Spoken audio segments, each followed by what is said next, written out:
आज की वीडियो बहुत ही बेनिफिशियल होने वाली है बीए प्रोग्राम स्टूडेंट्स के लिए, क्योंकि हम इस वीडियो में most important questions with answers लेके आए हैं, जिसमें सिर्फ 9 क्वेश्चंस को प्रिपेयर करने के बाद आप अपने एग्ज़ाम को देने के लिए तैयार हो जाएंगे, पूरी के तरीके से रेडी हो जाएंगे। इन 9 क्वेश्चंस को तैयार करने के बाद आपको किसी और चीज़ को पढ़ने की ज़रूरत नहीं होगी, किसी और टॉपिक को पढ़ने की ज़रूरत नहीं होगी।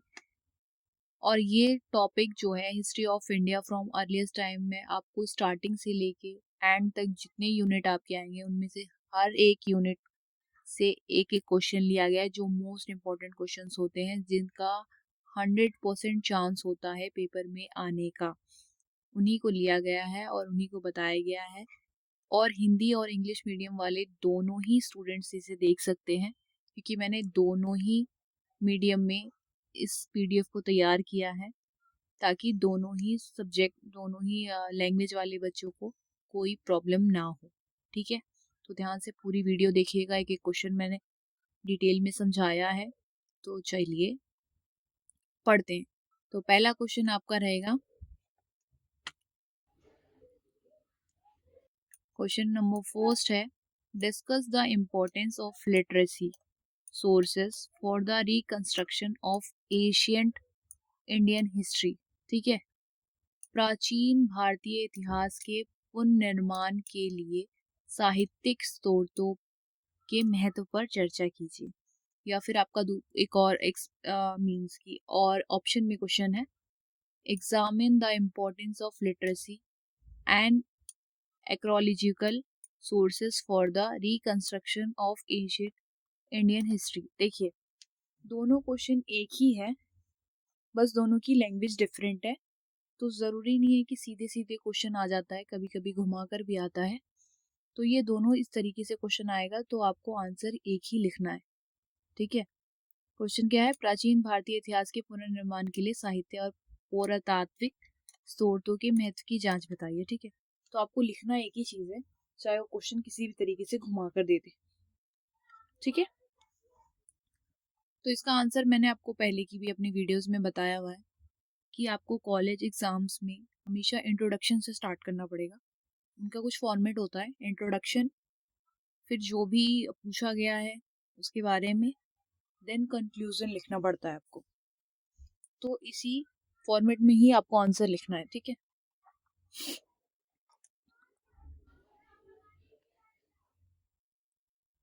तो हाँ, ये फर्स्ट है क्या, व्हाट इज हिस्ट्री। इसका आंसर देंगे, it is not just a timeline of event but reflection of our Asian society, culture and economy.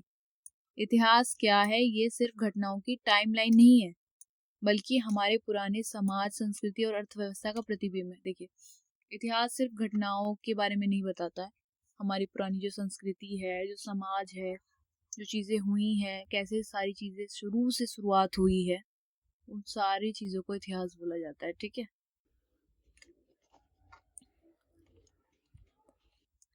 फिर क्वेश्चन है, why do we need source just as a court case, need evidence history can't be written without source. हमें source की ज़रूरत क्यों है, जैसे किसी case में सबूत की ज़रूरत होती है। ठीक है, वैसे ही सोर्स के बिना इतिहास नहीं लिखा जाता। अब हमें पता भी होना चाहिए ना वो किस चीज़ से रिलेटेड है, तो वो चीज़। ठीक है,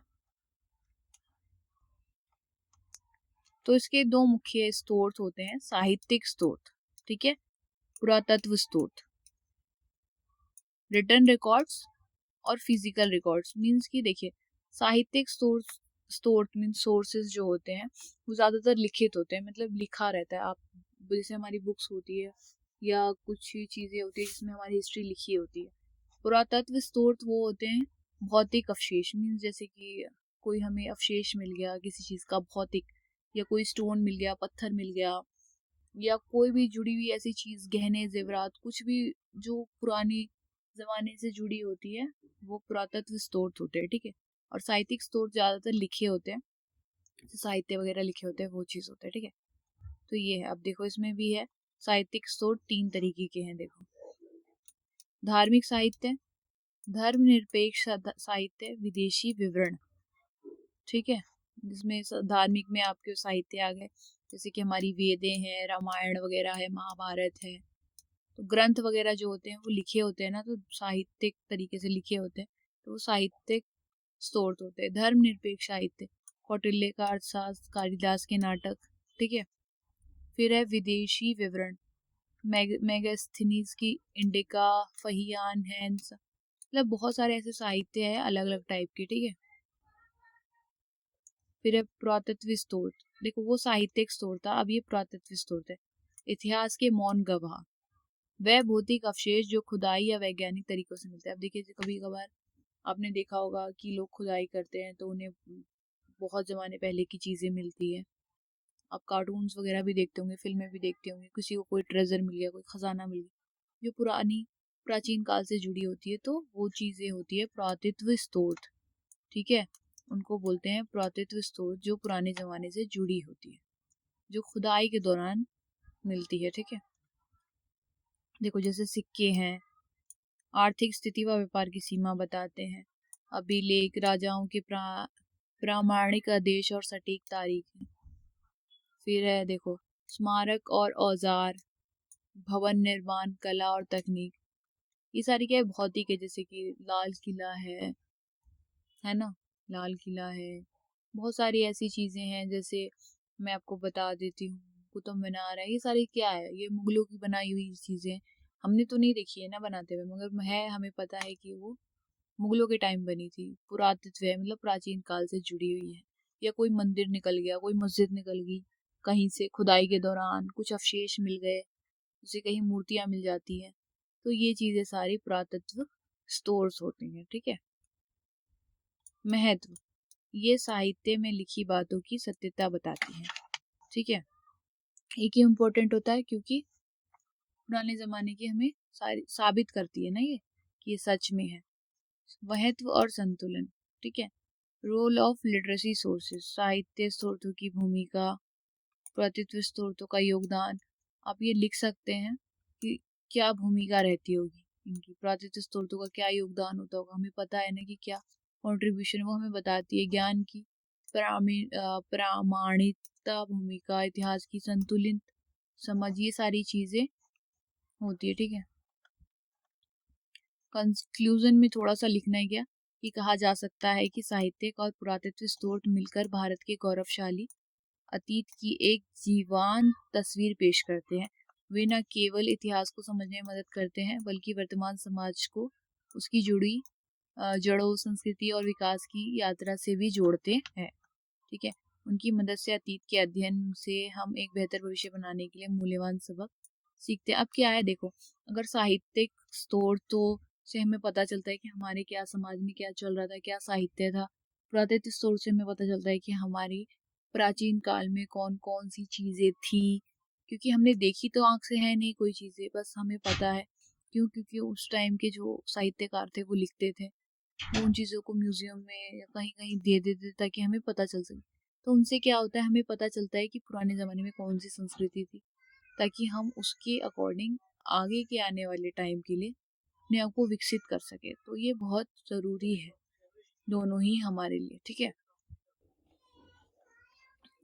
तो आप पढ़ लीजिएगा, मैंने इंग्लिश में भी दिया हुआ है और हिंदी में भी दिया हुआ है, और इस तरीके से दिया हुआ है ताकि ताकि आप एक बार पढ़ें, आपको समझ में आ जाए। कोई बड़ी चीज़ नहीं है, हिस्ट्री के बारे में सबको पता है, सबने पढ़ भी रखा है 12th तक। तो और आप बीए के स्टूडेंट्स हैं तो प्लीज़ पढ़ लीजिएगा, और अगर कोई डाउट हो तो प्लीज़ कमेंट में लिख दीजिएगा ताकि मैं उसे क्लियर कर सकूं, क्योंकि एग्ज़ाम नज़दीक है तो वन शॉट बनाना ज़रूरी था, इसलिए मैंने जो ज़रूरी चीज़ें हैं वो इसमें ऐड ऑन की है। अगर आपको कोई भी डाउट, कुछ भी क्यूरी हो तो प्लीज़ कमेंट सेक्शन में अपना कमेंट डाल दीजिएगा ताकि मैं वो आपको समझा सकूं, ठीक है। तो फर्स्ट क्वेश्चन सिर्फ इतिहास पे था कि इतिहास, अब देख सकते हैं, देखिए फर्स्ट क्वेश्चन सिर्फ था क्या, इतिहास होता क्या है, और इतिहास मतलब ये लिटरेसी क्या होती है, ठीक है। इतिहास के पुनर्निर्माण और साहित्यिक स्रोतों क्या है ये, तो ये चीजें थी, ठीक है। तो फर्स्ट क्वेश्चन आपका साहित्यिक स्रोतों पे हो गया और पुरातत्व स्रोतों पे हो गया, ठीक है। अब हम चलते हैं सेकेंड क्वेश्चन पे।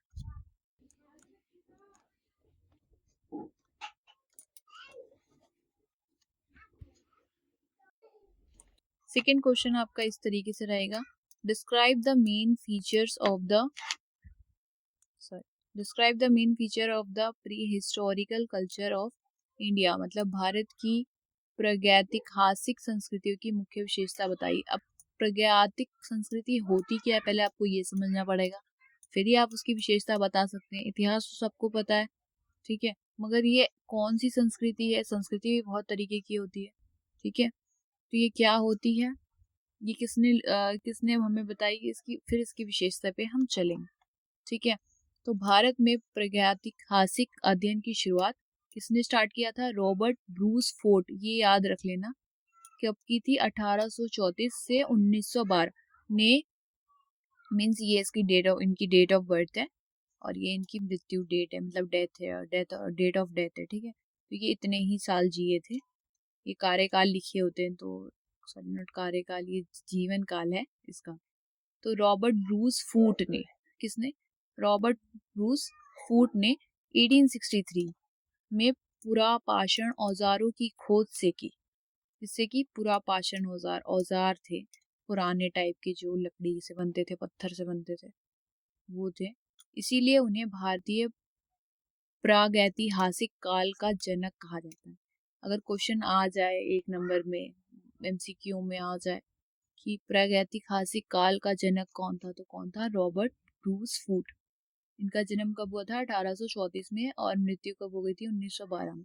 इन्होंने ये कब किया, ये 1863 में किया, ठीक है। और किस लिए किया, पुरापाषाण औजारों की खोज से, ठीक है। तो ये ध्यान रखना, पॉइंट्स छोटे छोटे पॉइंट्स हैं। फिर आप देखो, प्रागैतिहासिक संस्कृति काल निर्धारण, अब ये काल है अलग अलग, इसमें भी शुरू का है, बीच का है, फिर मतलब नया है, मध्य काल है। तो पुराना जो काल था वो कब था, 25 लाख ईसा पूर्व से 10,000 ईसा पूर्व तक था, ठीक है।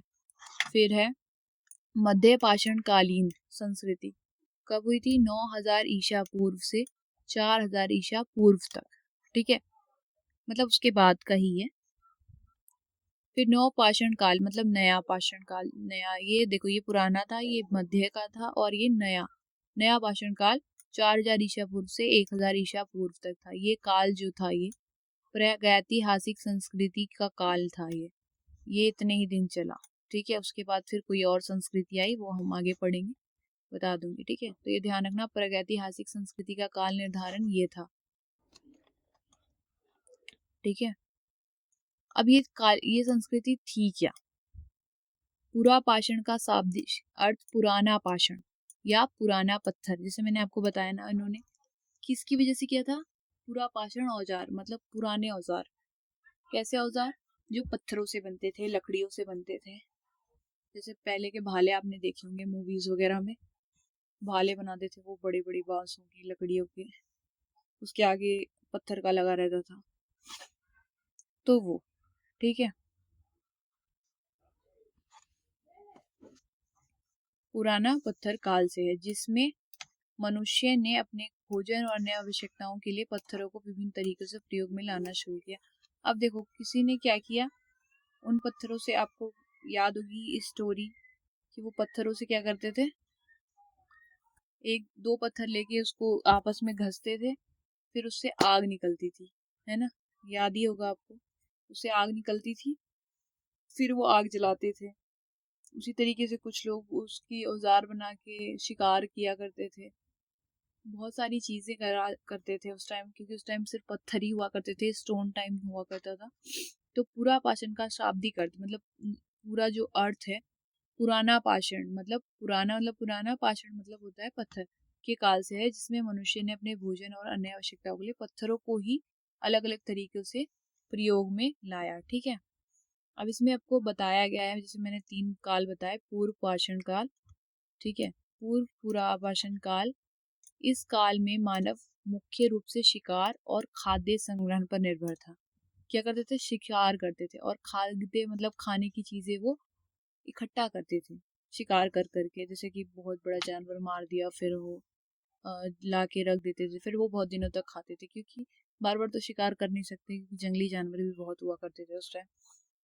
इस समय बड़े पत्थरों से बने औजार जैसे हस्त, कुठार और विदारणी का दैनिक जीवन में उपयोग किया जाता था। अब देखियो, हस्त, कुठार और विदारणी वही होता है, जैसे कुल्हाड़ी। कुल्हाड़ी आपने देखी होगी।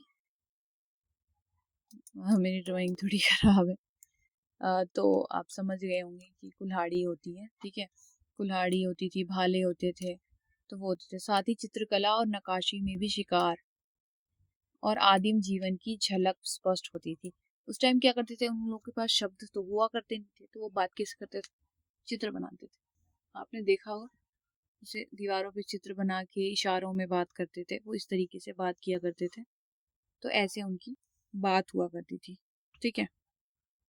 तो वो उस तरीके से बात करते थे, जो आज भी बहुत जगह पे आपको, जब वैज्ञानिक जाके खोज करते हैं तो उन्हें मिलता है कि पत्थरों पे नक्काशी की जाती है, पत्थरों पे चित्र बने हुए हैं, कोई किसी का शिकार कर रहा है, कोई कहीं मुसीबत में है, तो वो इस तरीके से बात किया करते थे, जिससे उस समय की जीवनशैली और सांस्कृतिक गतिविधियों का अंदाजा मिलता है। तो पूर्व पुरापाषाण काल जो 20 लाख ईसा पूर्व से 1 लाख ईसा पूर्व तक था, उसमें क्या होता था, उसमें यही होता था कि जो मानव थे, मतलब जो उस टाइम के इंसान थे, वो अपना शिकार करते थे और खाना संग्रहण करते थे, मतलब इकट्ठा करते थे, ठीक है। इकट्ठा करते थे और उस समय वो पत्थरों का ही प्रयोग करते थे। पत्थरों से वो औजार बनाते थे और उन्हीं से वो शिकार भी करते थे, उन्हीं से वो चित्र भी बनाते थे, ठीक है। तो ये चीजें किया करते थे। फिर है मध्य पूरा पाषाण काल, जो 1 लाख ईसा पूर्व से 40,000 ईसा पूर्व तक था। अब इस काल में क्या हुआ, लोग और विकसित हुए, लोगों के पास और नॉलेज आई, तो उन्होंने क्या किया, इस काल में छोटे पत्थर के औजारों का निर्माण हुआ। अब वो अपने आप को विकसित करने लगे, तो वो अब बड़े औजारों से छोटे औजार पे आ गए, ठीक है। लेवलिंग तकनीक अपनाई गई, मानव ने शैलाश्रयों में निवास करना शुरू किया और चट्र तथा जेस्पर जैसे पत्थरों का व्यापक उपयोग हुआ। ये काल औजारों की सूक्ष्मता और जीवन शैली के व्यवस्थित ढांचे के लिए आज अत्यधिक महत्वपूर्ण माना जाता है। इन्होंने क्या किया, उसी औजारों को छोटे छोटा बनाना शुरू किया। पहले वो बड़ा बनाते थे, जिस तरीके से बना, अपने आप को विकसित किया, नॉलेज लाए, फिर वो और अच्छी तरीके से उस चीज़ को यूज़ करने लगे और फिर वो घर बनाने लगे, क्योंकि पहले घर नहीं होते थे, वो ऐसी गुफाओं में रहते थे। फिर उन्होंने धीरे धीरे जब अपने आप को विकसित किया, उनमें जब सूझबूझ आई, तो वो घरों को बनाने लगे, फिर उन घरों में वो धीरे धीरे रहने लगे, ठीक है। फिर है उत्तर पूरा पाषाण काल, जो 40,000 ईसा पूर्व से 10,000 ईसा पूर्व तक था।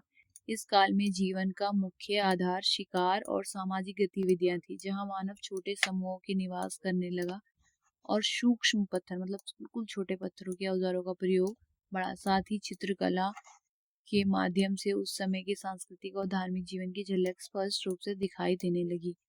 अब उससे भी छोटी वो क्या करने लगे, सामाजिक तौर पे, मतलब वो अब एक दूसरे के साथ रहने लगे, सामाजिक गतिविधियां बनाने लगे, सोशली वो एक दूसरे से मिलते थे, मीन्स ग्रुप में रहने लगे, ग्रुप में ही सारा काम वो करने लगे। फिर उन्होंने धीरे धीरे अपने औजारों को छोटा किया, बाजारों, मतलब वो विकसित होने लगे, ठीक है। तो और फिर वो धार्मिक भी होने लगे, उन्हें थोड़ा सा धर्म के बारे में भी पता चलने लग गया। तो वो चित्रकला से, क्योंकि मैंने आपको बताया उस टाइम शब्द का वो नहीं हुआ था, क्या बोलते हैं उसको, शब्द इजाद नहीं हुए थे जिसे कहते हैं, शब्द बने नहीं थे उस टाइम। तो इस वजह से वो उस टाइम चित्रकला का ही उपयोग करा करते थे, ठीक है। शब्दों का प्रयोग कम करते थे। इंग्लिश में है, आप पढ़ लीजिएगा।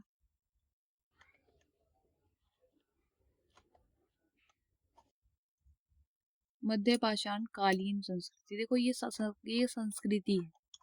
मैंने यहाँ पे जो आपको बताया ये काल था। मध्य पूरा पाषाण काल मतलब पत्थरों का जब इस्तेमाल होता था बीच वाले टाइम में, तब क्या होता था। अब यहाँ पे है ये, कंफ्यूज ना हो इसलिए मैंने बता दिया। मध्य पाषाण कालीन संस्कृति, उस टाइम संस्कृति क्या थी, तो देखो यहाँ लिखा है मध्य पाषाण, दो ग्रीक शब्दों, मध्य या बीच और पाषाण मतलब पत्थर से मिलकर बना है, जिसका अर्थ है मध्य पाषाण युग की संस्कृति। अब उस टाइम संस्कृति क्या होती थी, कौन सी वो लोग सोशल लाइफ जीते थे, वो बताया गया। इस काल की पहचान पहचान उसकी अर्ध खाना बदोश जीवन शैली, उन्नत औजार, प्रारंभिक कृषि, कला और धार्मिक मान्यता से थी। तो उस टाइम क्या होता था, उन लोगों ने औजार बनाए, छोटे छोटे औजार बनाने लग गए थे। फिर वो अर्ध खाना बदोश का मतलब है कि वो यहाँ से वहां जाते थे। खाना बदोश मतलब एक जगह से दूसरी जगह पलायन वगैरह करते थे, जीवन शैली वैसी हो गई थी। फिर उन्होंने खेती करना भी शुरू कर दिया था, धार्मिक भी होने लगे थे। तो ये सारी चीजों पे उन लोग फोकस करने लगे थे उस वक्त तक। ठीक है। मध्यकालीन मध्य पाषाण कालीन, पाषाण लिखना भूलिएगा मत, क्योंकि पाषाण पत्थर वाला है तो वो लिखना पड़ेगा आपको। औजार और स्थल, मध्य पाषाण काल में से 8 सेंटीमीटर लंबे लघु पाषाण औजार, ब्लेड के आकार वाले छोटे पत्थर के औजार, मतलब बिल्कुल छोटा। देखो 8 सेंटीमीटर का, अब ब्लेड कितना छोटा सा होता है, तो छोटा सा तो होता है। तो वो औजार बनाए जाते थे, बनाए गए, जिनमें अर्धचंद्र आकार के औजार और दक्षिणी औजार है, ये अलग अलग तरीके के वो लोग बनाते थे। ये औजार तो राजस्थान और उत्तर प्रदेश, मध्य भारत और पूर्वी भारत में पाए गए हैं। मतलब अब वैज्ञानिकों, मतलब जब खोज हुई होती है, खुदाई होती है, तो उसमें निकले हैं ये, इन जगह से निकले हैं। ठीक है। जिनका प्रयोग शिकार और अन्य कार्य के लिए भी किया जाता था। तो खुदाई के टाइम में वो चीजें निकलने लगी। ठीक है। अब इसमें आपको है जीविका शैली कैसी होती थी उनकी। मध्य पाषाण युग के लोग मुख्य रूप से शिकार, मछली, क्या करते थे, मछली पकड़ना, ठीक है, कंद मूल फल तथा शहद का संग्रहण करके जीवन यापन करते थे। उस टाइम जो चीज मिलेगी वो उसी चीज को खा कर जिंदा रहेंगे ना। वो मछली पकड़ा करते थे, शिकार मतलब जानवरों का शिकार करा करते थे, शहद को संग्रहित करके रख लेते थे, फूल, कंदमूल, फूल होता है, फल होता है, वो रखते थे। यहाँ बगौर स्थल से पालतू भेड़ और बकरियों की हड्डियां भी मिली है, जो भविष्य में कृषि को और बढ़ते कदम को संकेत देती है। ठीक है। उस टाइम ऐसा माना जाता था कि उस टाइम बकरियों की हड्डी भी मिली है, जो कि भविष्य में कृषि के और बढ़ते कदम को संकेत देती है। इसका यही मतलब है कि उस जगह से जब उन्होंने खोज वगैरह की होगी तो वहां पे उनको जानवरों की हड्डी मिली, पालतू भेड़ों की मिली। तो पालतू भेड़ और बकरियां कौन रखता है, जो ज्यादातर खेती वगैरह करता है, कृषि लोग। गांव में आपने देखा ज्यादा जो खेती वगैरह करते हैं, जो किसान होते हैं, उनके घरों में आपको बकरियां मिल जाएंगी, भेड़ मिल जाएंगे, है ना। मुर्गियां भी मिलती है बहुत जगह। तो इन यहाँ पे मिली, तो उनको, उनसे हमने ये लगाया अंदाजा कि उनकी जीविका शैली कैसी होगी, कृषि की होगी, कि वो कृषि थे, किसान थे। ठीक है। वो काम खेती वाला, खेती वगैरह करते थे और उसी से अपनी जीवन व्यतीत करते थे। ठीक है। फिर शैल चित्र, मध्य पाषाण युग के शैल चित्र भीमबेटका, आदमगढ़, ठीक है, प्रतापगढ़ और मिर्जापुर में पाए जाते हैं। तो ये इन देखो, इन जहाँ जहाँ मिले हैं ना, वहाँ वहाँ की इन्होंने बात की कि वहाँ पे ज्यादातर ये चीजें मिली है। ये चित्र शिकार, जानवरों, पौधों की पहचान और नृत्य जैसी सामाजिक गतिविधियों की जानकारी देते हैं, जिनके माध्यम से उस समय के सांस्कृतिक सामाजिक जीवन की स्पष्ट झलक मिलती है। अब देखो, इन जगह से उन्हें क्या मिला, चित्र मिले। कहाँ, दीवारों पे, किस चीज के, जानवरों के, पौधों के। वहां लोग नाचते हुए नजर आते थे।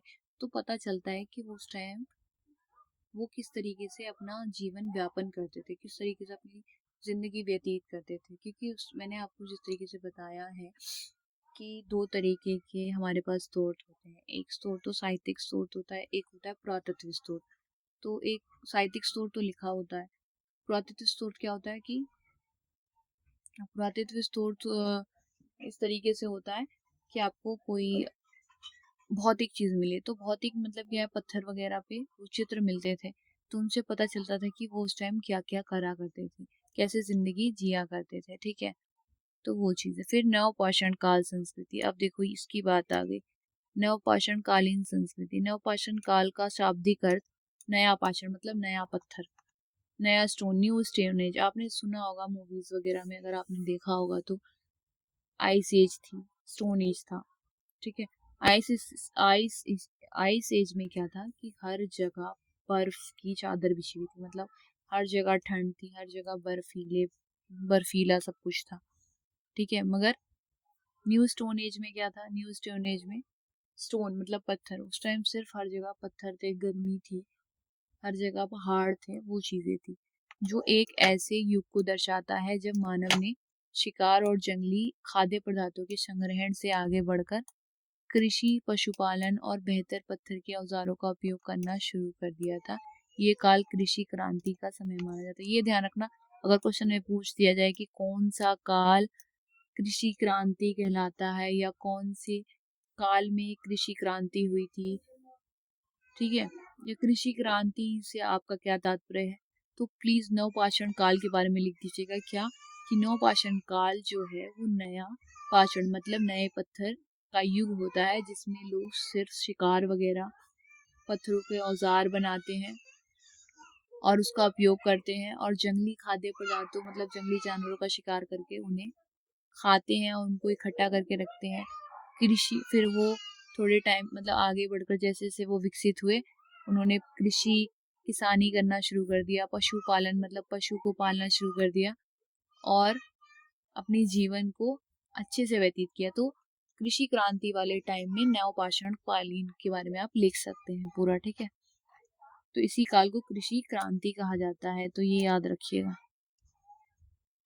फिर औजार और प्रौद्योगिकी। नवपाषाण युग में कूटने और पीसने के लिए मूसल, आप लोगों के गांव में मूसल होगा, शहरों में तो नहीं है, गांव में है, और चक्की जैसे भारी औजारों का प्रयोग बढ़ा। अब देखो, आपको पता है कि पत्थरों से ही बनता है, वो बड़े बड़े मूसल होते हैं, अब वो जिसमें कूटा जाता है, वो खरत चक्की भी पत्थर की ही बनाई जाती है, तो उससे आटा पीसा जाता है।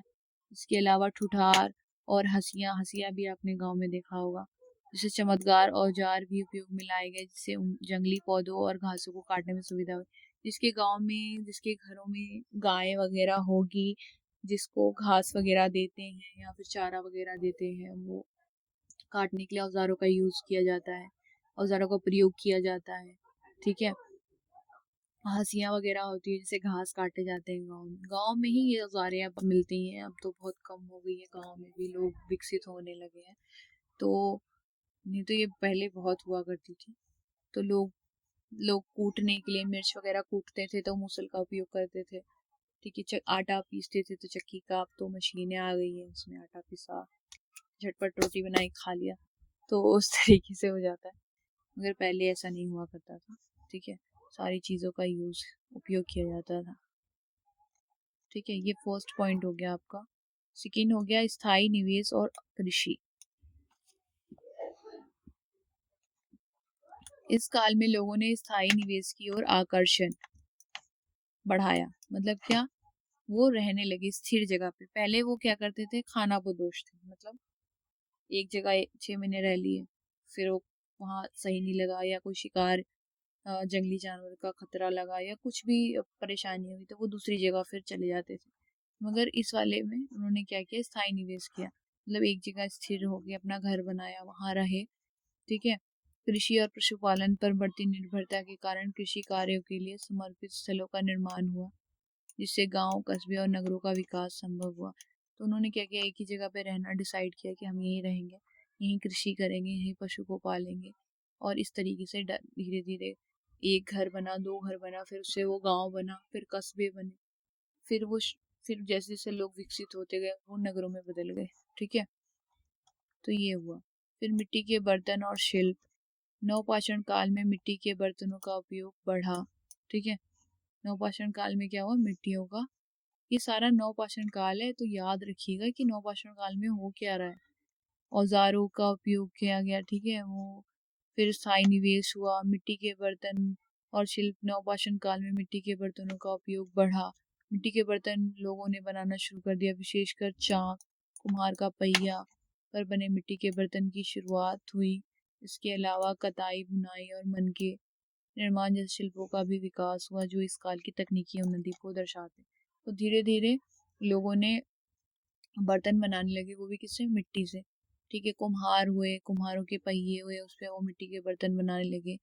तो शिल्प मतलब बहुत सारी चीजें होने लगी, कताई बुनाई होने लग गई। तो धीरे धीरे लोग विकसित होने लगे और अपने आप को उन्होंने क्या कहते हैं उसको, डेवलप करा, अपने आप को आगे लेकर आए। जैसे आप देखो, एआई का जमाना है, पहले 3G था, फिर 4G हुआ, फिर 5G हुआ, अब 6 GB आ जाएगा कुछ टाइम में। तो इसी तरीके से धीरे धीरे हर चीज़ में टाइम टू टाइम विकास होता रहता है, बदलाव होता रहता है, और समय के साथ बदलाव भी आना ज़रूरी है। तो प्लीज़ ये याद रखिएगा, नवपाषाण काल, कृषि क्रांति एक ही है। अगर आपको आ गया क्वेश्चन में तो प्लीज़ लिख दीजिएगा। चलते हैं हम, इसका कंक्लूजन लिख दीजिएगा जो भी आपको समझ में आया, थोड़ा थोड़ा थोड़ा मध्यकाल से, थोड़ा पुराने पाषाण काल से, थोड़ा सा नवपाषाण काल से, ठीक है। तो ये आपका हो गया थर्ड क्वेश्चन पे। अब हम तो थर्ड क्वेश्चन आपका इस तरीके से है, right an essay on the society and religion of the Harappa. तो आपका एक यूनिट है हड़प्पा वासियों, हड़प्पा से रिलेटेड है, हड़प्पा सभ्यता से। आपने 11th-12th में पढ़ा होगा हड़प्पा सभ्यता क्या होती है, तो उसी से रिलेटेड है ये भी। तो हड़प्पा वासियों के समाज, एक सेकेंड रुक जाइए। हड़प्पा वासियों के समाज एवं धर्म पर एक निबंध लिखिए, ठीक है। तो हड़प्पा वासी होते क्या है। अब जिन्होंने 11th-12th में सही से नहीं पढ़ी होगी हिस्ट्री, उसे तो पढ़ना पड़ेगा, उसे तो पता ही नहीं होगा। जिसने पढ़ा होगा उसको थोड़ा बहुत याद भी होगा, हो भी सकता है नहीं भी भूले, तो कोई बात नहीं, शाहीन है ना, आपको बताएगी कि हड़प्पा सभ्यता क्या थी, हड़प्पा वासी क्या थे। हड़प्पा वासी मतलब हड़प्पा के लोग क्या थे। हड़प्पा एक जगह है, ठीक है। तो चलते हैं हम, हड़प्पा सभ्यता जिसे सिंधु घाटी सभ्यता भी कहा जाता है, याद रखिएगा दोनों एक ही नाम है। अगर यहाँ क्वेश्चन में आ गया कि सिंधु घाटी सभ्यता के समाज एवं धर्म पर एक निबंध लिखिए, तो फिर आप कंफ्यूज मत होइएगा। सिंधु घाटी सभ्यता भी कहा जाता है विश्व की सबसे प्राचीन और उन्नत सभ्यताओं में से ये एक है, ठीक है। उन्नत सभ्यता है जो लगभग 1900 ईसा पूर्व में भारत और पाकिस्तान के क्षेत्रों में विकसित हुई थी। कब हुई थी विकसित, वो 2600 1900। हिस्ट्री में डेट्स बहुत मायने रखती है, तो प्लीज इन डेट्स को याद रखिएगा। और कहाँ हुई थी, भारत और पाकिस्तान के क्षेत्रों में विकसित हुई थी, ठीक है। हड़प्पा वासियों को समाज संगठित और शहरी था, मतलब इकट्ठा और शहरी था, शहर टाइप का था। उनका धार्मिक जीवन सरल पर गूढ़ विश्वासों पर आधारित था, ठीक है। उनका धार्मिक जीवन सरल था और बहुत गूढ़ मतलब बहुत जटिल विश्वास, मतलब उनको विश्वास था धर्म पर और उनकी चीजों पे, उनकी बातों पे। अपनी सामाजिक संस्कृति, उन्नति और धर्म की रहस्यमय गहराई के कारण ये सभ्यता विश्व भर में प्रसिद्ध थी।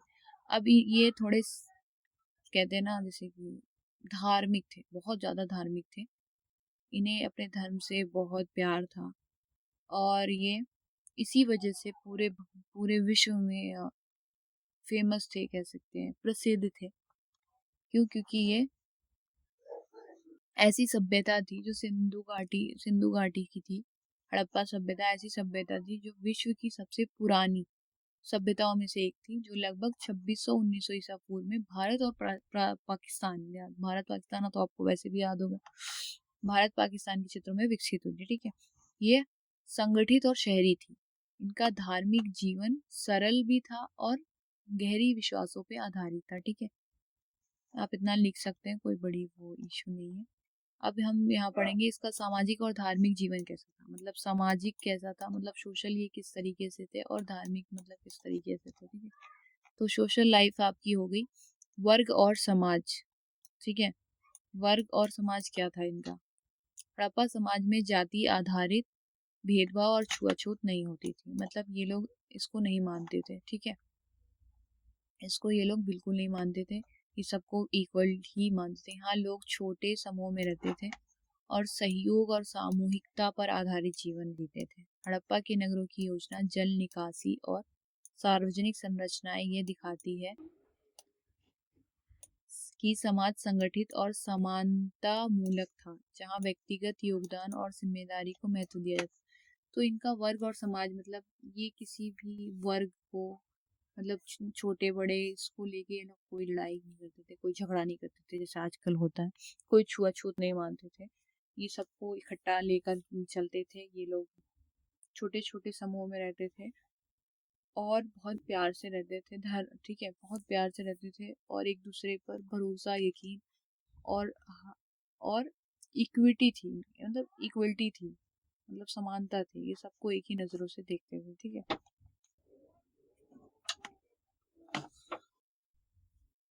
फिर आता है स्त्रियों की स्थिति।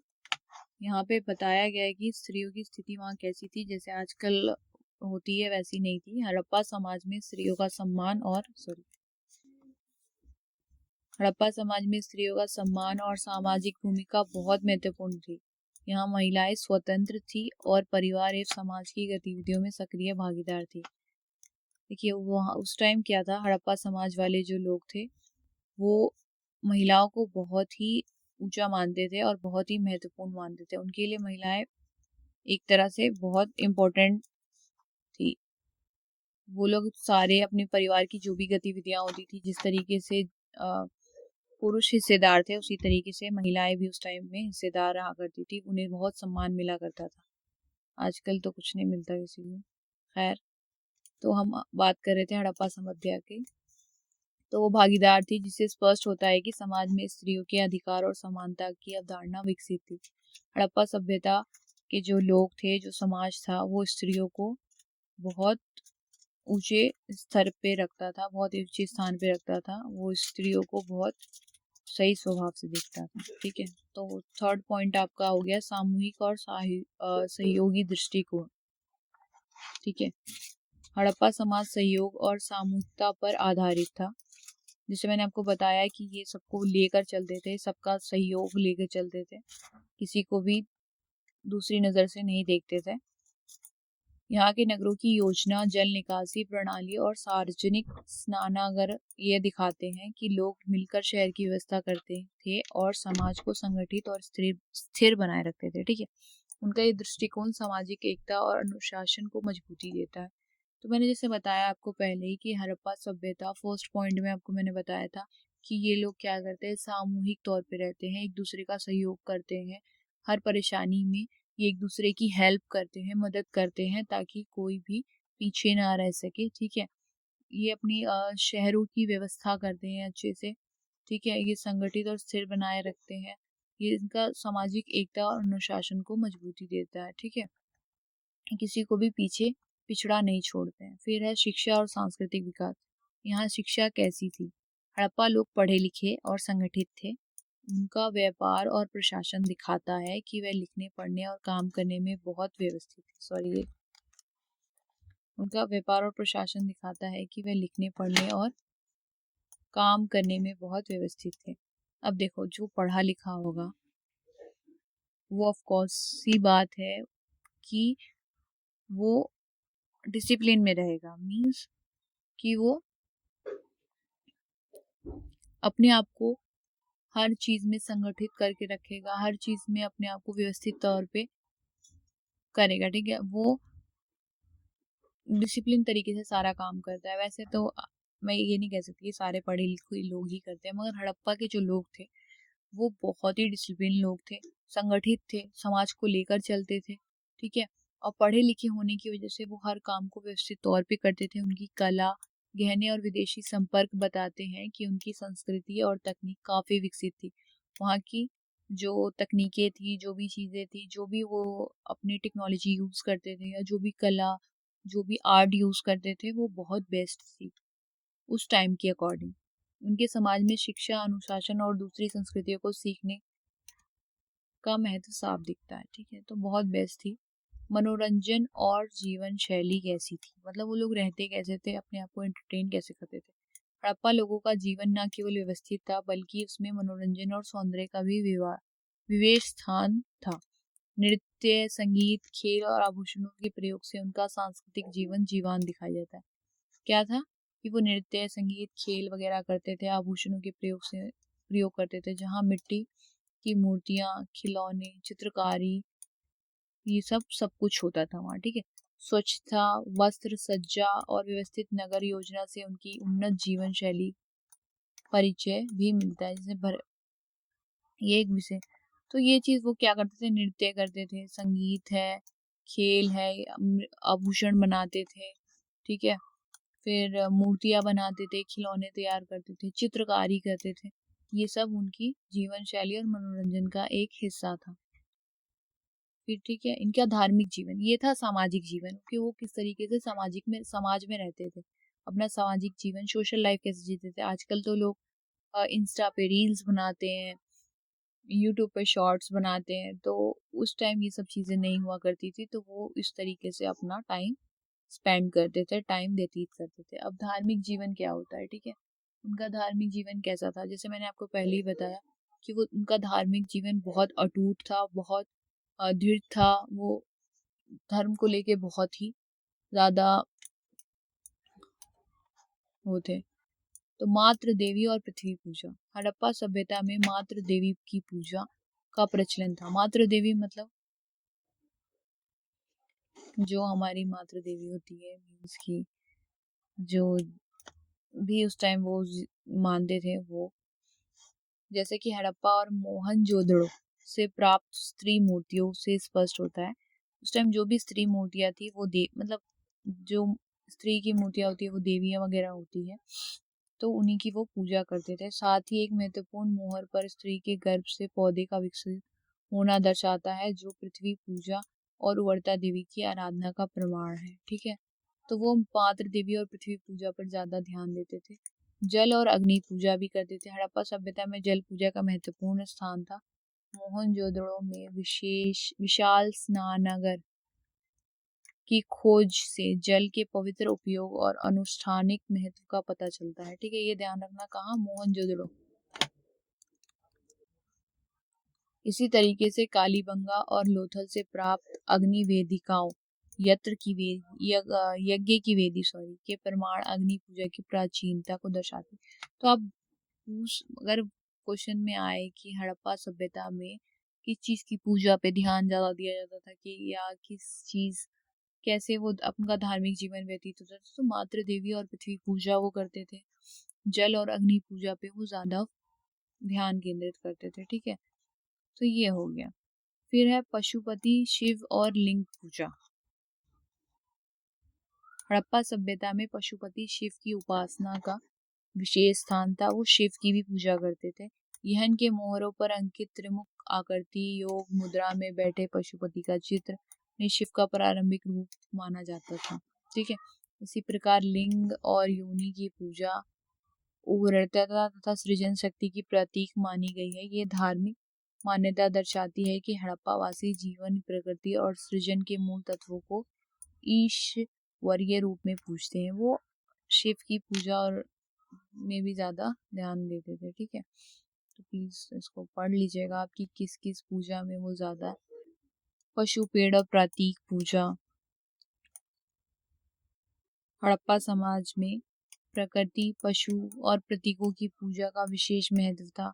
यहाँ से प्राप्त मोहरों और आकृतियों में मानव, पशु, मिश्रित रूप तथा पवित्र वृक्षों से चित्र ये दर्शाते हैं कि लोग प्राकृतिक शक्तियों को दिव्यता के रूप मानते थे। पशु, पेड़ और प्रतीक उनकी धार्मिक विश्वासों का अभियंग है, जिसने पर्यावरण और जीवन के प्रति उनकी गहरी आस्था झलकती है।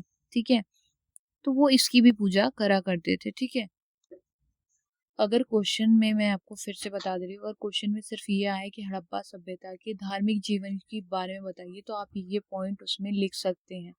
तो प्लीज इसको याद कर लीजिएगा। धार्मिक पवित्रता और अनुष्ठानिक स्थान। सिंधु सभ्यता में कोई स्पष्ट मंदिरों या पूजा स्थलों के साक्ष्य नहीं मिले हैं, लेकिन मोहनजोदड़ो में विशाल ये चीज है, याद रखिएगा। सॉरी, क्या है? मोहनजोदड़ो में विशाल स्नानागार। देखो, कोई सिंधु सभ्यता से कोई ऐसा स्पष्ट कहते हैं ना, स्पष्ट सबूत नहीं है कि कोई मंदिर वहां है या कुछ है स्थल है, मगर ये मोहनजोदड़ो में विशाल स्नानागार और कलीबंगा में अपर्ण गड्ढों के पास स्नान हेतु बने फर्श और कूप दर्शाते हैं कि धार्मिक पवित्रता और अनुष्ठानिक कृतियों का विशेष महत्व था। तो ये चीजों पे वो ज्यादा फोकस करते थे। मैंने आपको बता दिया हड़प्पा सभ्यता फोकस किस पे करती थी। हड़प्पा सभ्यता का सामाजिक वो क्या था, सामाजिक तौर तरीके कैसे थे, वो कैसे रहते थे, जीवन शैली क्या थी। मैंने ये आपको कंफर्म कर दिया, क्लियर कर दिया कि उनकी धार्मिक जीवन शैली क्या थी। ठीक है, तो इसका कंक्लूजन आप लिख सकते हैं, थोड़ा सा वो लिख दीजिएगा। तो अब हम तो ये रहा आपका चौथा क्वेश्चन हो गया आपका, ऋग वैदिक कालीन सामाजिक एवं आर्थिक परिस्थितियों पर प्रकाश डालिए। मतलब कि अब हम पढ़ेंगे ऋग वैदिक कालीन सामाजिक और आर्थिक परिस्थितियों, या फिर आपका क्वेश्चन आ सकता है पूर्व वैदिक काल की आर्थिक और राजनीतिक, मतलब कोई सा भी काल आपको पूछ लिया जाएगा तो मैं सारे काल के बारे में इसमें बता देती हूँ, ताकि आपको कोई भी कंफ्यूजन ना हो, सारी चीज़ें क्लियर हो। ठीक है, तो आपको हो गया भारत में हड़प्पा सभ्यता के पतन के साथ ही शहरी जीवन व्यवस्था, व्यापारिक जाल और प्रशासनिक ढांचा समाप्त हो गया है। इसी प्रक्रिया के दौरान भारतीय उपमहाद्वीप में वैदिक सभ्यता का उदय हुआ, जिसने यहाँ सामाजिक और आर्थिक जीवन की नई शुरुआत की। इस सभ्यता के लोग गांव में बसने लगे, कृषि हुआ, पशुपालन हुआ, जीविका बनाया, धार्मिक वैचारिक परंपराओं में नए नए विचार उभरने लगे। ठीक है, तो नई दिशा दी और सांस्कृतिक विकास शुरुआत हो। तो ये चीज़ें आप को कोई क्लियर नहीं, अब कन्फ्यूज़न नहीं होना चाहिए। मैं आपको ये बता देती हूँ ऋग वैदिक कालीन सामाजिक और इसकी परिस्थितियाँ। ठीक है, ऋग वैदिक काल आपको समझ में आया कि क्या है? ऋग वैदिक काल यही है, या पूर्व वैदिक काल। हड़प्पा सभ्यता के बारे में आपको थोड़ा सा बताना पड़ेगा। ठीक है, कि क्या क्या होता था, कैसे कैसे होता था चीज़ें, छोटा सा पैराग्राफ बना के लिख सकते हैं। इसमें सामाजिक परिस्थितियाँ क्या थी? वर्ण व्यवस्था। ऋग वैदिक के 10वें मंडल से प्राप्त उल्लेख के आधार पर ऋग वैदिक समाज वर्ण व्यवस्था पर आधारित था, जिसमें ब्राह्मण, क्षत्रिय, वैश्य और शूद्र जन्म के आधार पर नहीं बल्कि कर्म के आधार पर बटे हुए वर्ण थे। समझ नहीं आया? उदाहरण देखो, उदाहरण, यदि कोई व्यक्ति यज्ञ और धार्मिक कर्मों में कुशल है तो उसे ब्राह्मण कहा जाता है। ठीक है, किसमें? यज्ञ, मतलब पैदा, आज की डेट में क्या हम कहते हैं, जो मुसलमान के घर में पैदा हुआ उसे मुसलमान कहते हैं, जो हिंदू के घर में पैदा हुआ उसे हिंदू कहते हैं, जो पंजाबी के घर में पैदा हुआ उसे पंजाबी कहते हैं। तो हम धर्म के नाम पे ही बोलते हैं ना उन्हें, मगर और जन्म के नाम पे, मतलब जन्म का स्थान कहाँ है उसके हिसाब से वो बच्चा वही होता है। मगर उस वक्त ऐसा नहीं होता था, धर्म और जन्म के नाम पे नहीं, कर्मों के, मतलब क्योंकि आज की डेट में जो मुसलमान है वो मुसलमान है नहीं, मुसलमानों के काम ही नहीं कर रहा, जो हिंदू है वो हिंदुओं के काम नहीं कर रहा। तो वही चीज़ है, तो उस टाइम क्या होता था, वो कर्मों के अकॉर्डिंग ही उनको बांटते थे। जो यज्ञ और धार्मिक कर्मों में कुशल था, जो ये काम करा करता था, उनको ब्राह्मण कहते थे। जो युद्ध और सुरक्षा में कुशल व्यक्ति होते थे उन्हें क्षत्रिय बना दिया जाता था।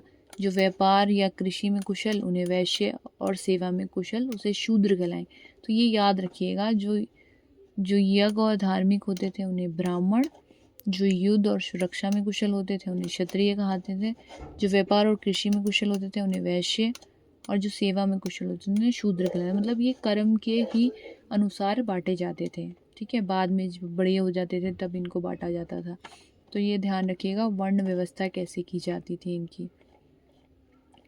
फिर है सत्तात्मक समाज। ऋग वैदिक समाज पितृसत्तात्मक था, जहाँ पिता परिवार का मुखिया होता था। आजकल क्या है, आजकल देखिए पुरुष समाज आज भी है, मगर बहुत घरों में मम्मियों की भी चलती है, आप लोगों के भी घर में चलती होगी। मगर उस टाइम क्या होता था कि घर का मुखिया पापा ही होते थे, पिता होते थे। यहाँ परिवार सामाजिक संगठन की मुख्य इकाई थी। ठीक है, और संयुक्त परिवार का प्रचलन था। मतलब पहले जॉइंट फैमिलीज रहती थी, अब तो सेकुलर रहती है।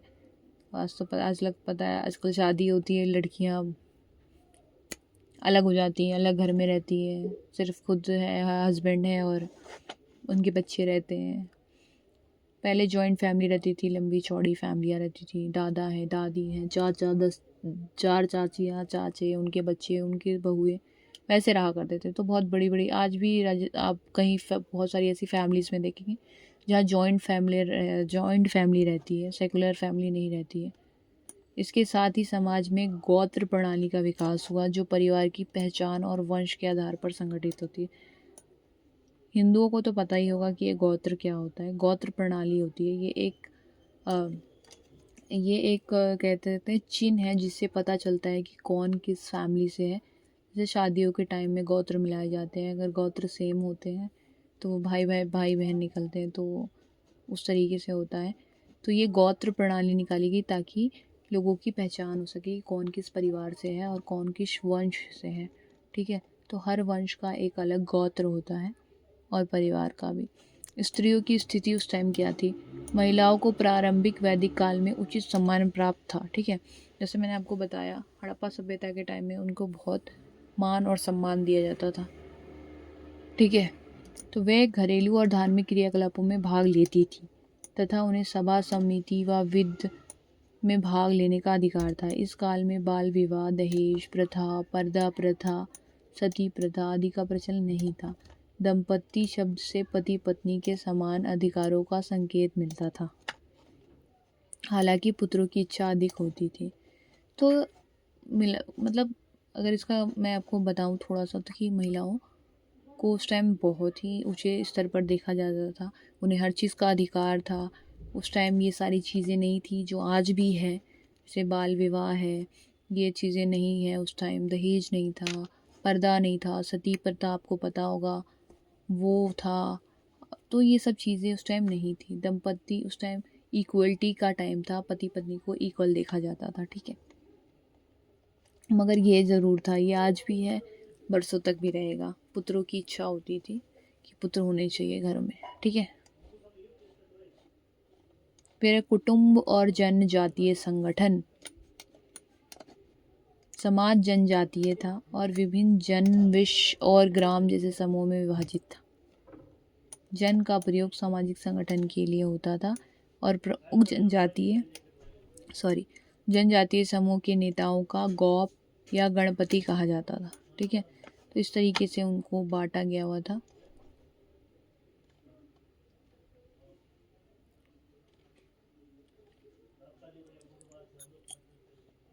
फिर एक आर्थिक स्थिति। आर्थिक मतलब इकोनॉमी, मतलब पैसों के तौर पे कैसे था?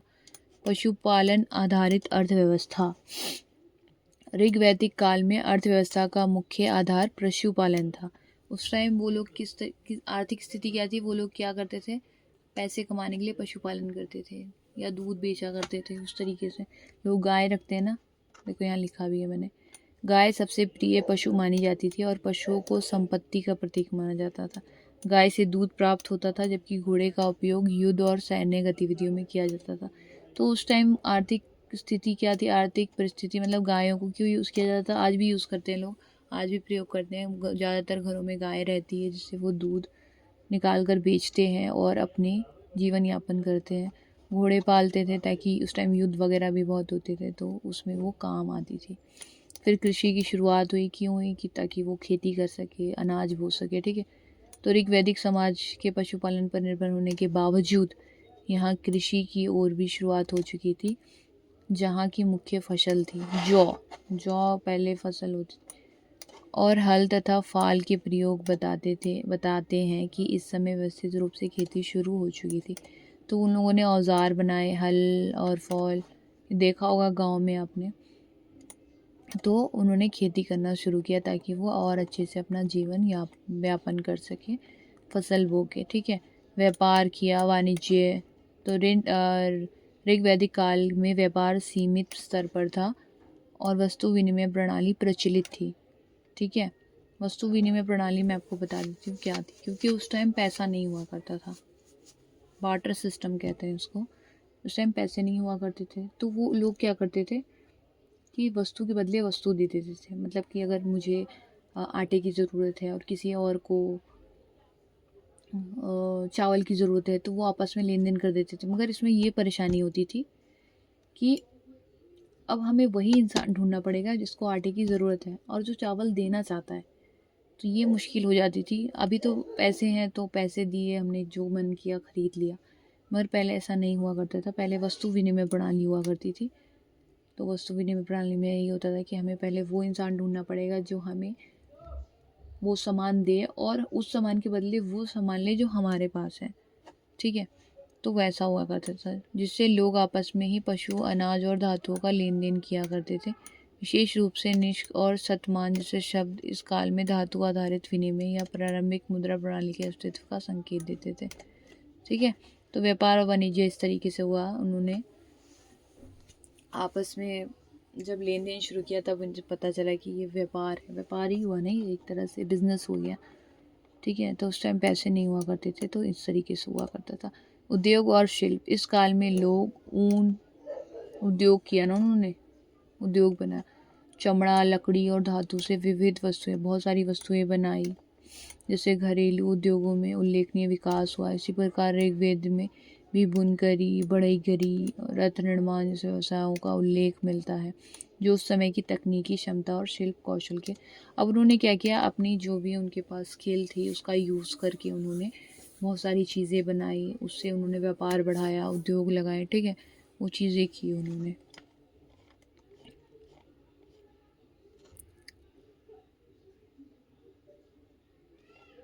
अब आती है राजनीतिक परिस्थिति।